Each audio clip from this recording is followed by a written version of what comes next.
Hi, this is Chris. Thank you for joining me for this quick prep video for the Easter Fun Plaque Class. This is going to be a really good class. There's a lot of technique. I think you're going to really enjoy it. Getting the prep work out of the way will make it so much easier when we begin the class so we can just jump right in and hit the ground running. The prep supplies that we'll be using today.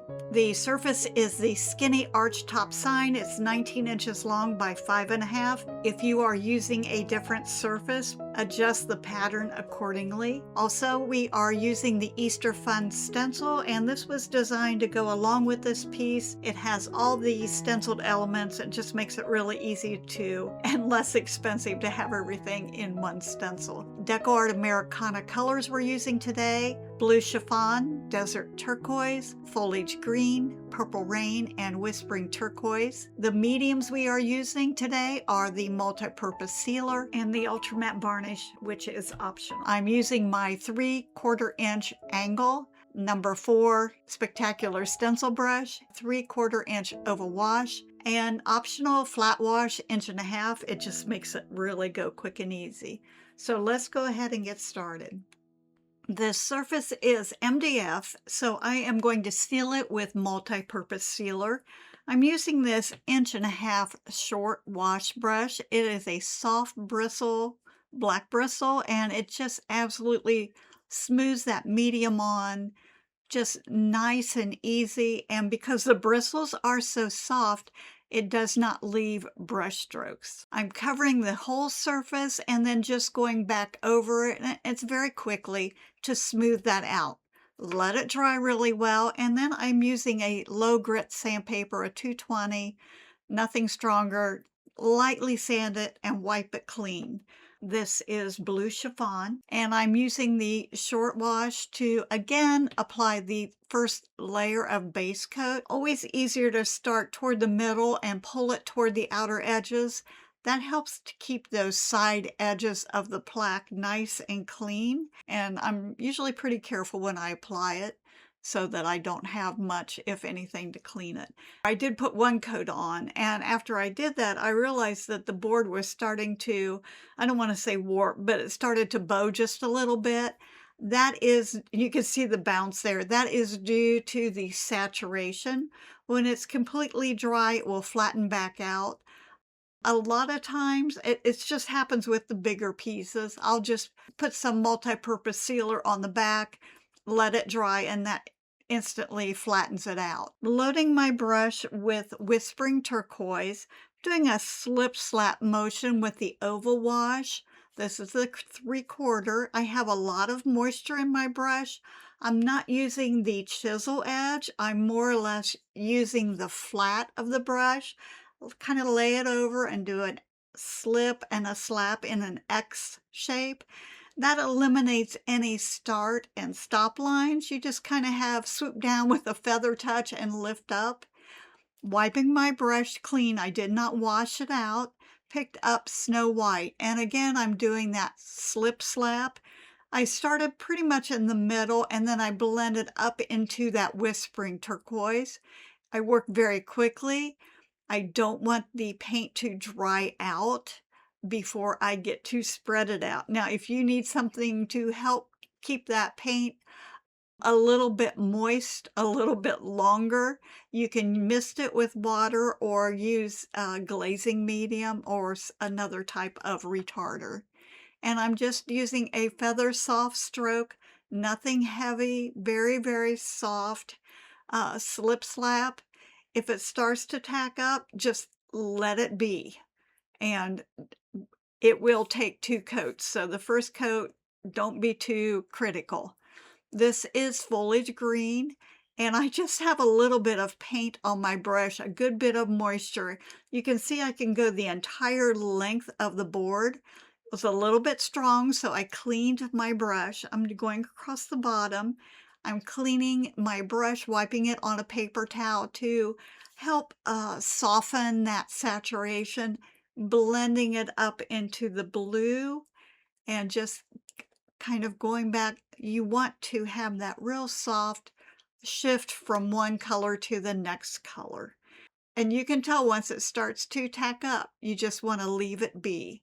I did add 2 coats, and you can see it's just a soft hint of color shifting from the top to the bottom. I've loaded my 3/4 inch angle with desert turquoise and very softly, a lot of moisture, more moisture than paint. And I'm floating it across the top. I don't use a smooth float. I call it my chop float. I kind of just chop it in there and then spread it out.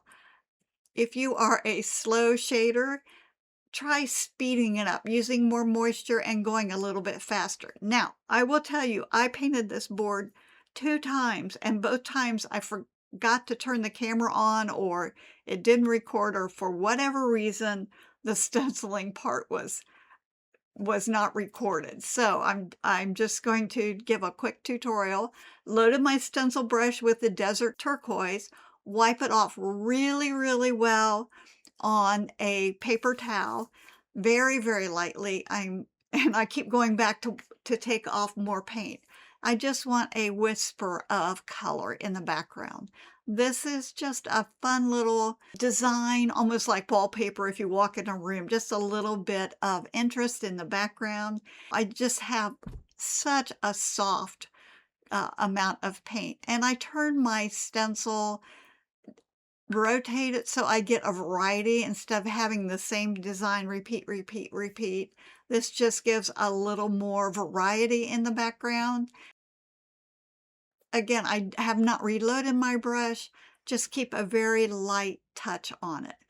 And you can see here, I went this way on the stencil, and then after I did that, I turned it around upside down, and that's where the variety comes in. Don't worry about it going all the way to the bottom. We've got the bottom filled up with all those little eggs and bunnies and chicks, so the bottom will have a lot of design in it. And I just continued it all the way across just to get a nice hint. And I put a little bit of Purple Rain floated across the top as well. Now, if the design is a little bit stronger than what you prefer, you can go back and lightly sand it with that 220 grit sandpaper.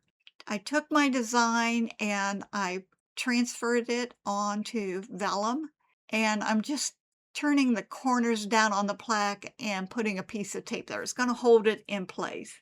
It's rather large, so it can shift around very easily. Putting my tracing paper in there, but sometimes I can't see it very well, so I will slip a piece of copy paper. I slip that in there, and boy, those lines are just so visible and so easy to see, and makes it super clear when I go to trace that drawing in there. And I'm just doing the basic shapes, and I'll give you a trick on these eggs. On the flowers, I just put the stems there, and on the chick and the bunny, just the outline of their little bodies, no detail, no face. Now I'm taking that egg stencil, putting it right over the egg, and then look how easily I can trace this egg on there. And when we go to paint the eggs, we're going to be using this template anyways. So, I mean, how ideal is that? Just to go ahead, trace around that stencil. You know it's going to be perfect. I don't know about you, but I have a terrible time with round and straight lines. So anytime I can use a template to expedite or make me look a little bit better, I'm always going to go that route. And I'll just continue this around, not even worrying about the little bunny hands because we're going to paint the eggs first. Once we get the eggs painted, then we can go back and wrap his little hands around the eggs. So we're just doing the very, very basic outline shapes. And we'll add all that little detail as we get to it. You know, sometimes you spend a lot of time tracing all that detail on, then you paint over it and you think, oh, now I have to trace it again. So we're just kind of streamlining this tracing business. And you can see, well, I did speed it up a little bit, but you can see how fast tracing this will be. Just a minimal amount of lines. I don't use super dark tracing paper, so you really can't see it very strongly on camera, but it's visible enough that I can go ahead and I know exactly where I need to paint. Now that the prep work is finished, we can hit the ground running when class time comes. If you have any questions, you can email me, chris@cdwood.com, or private message me on Facebook. Thank you for watching this prep video, and thank you for inviting me to teach. I'm looking forward to Easter Fun Plaque. It has a lot of great techniques, and I think we're going to have a great time. So get your prep work finished, and I'll see you at class.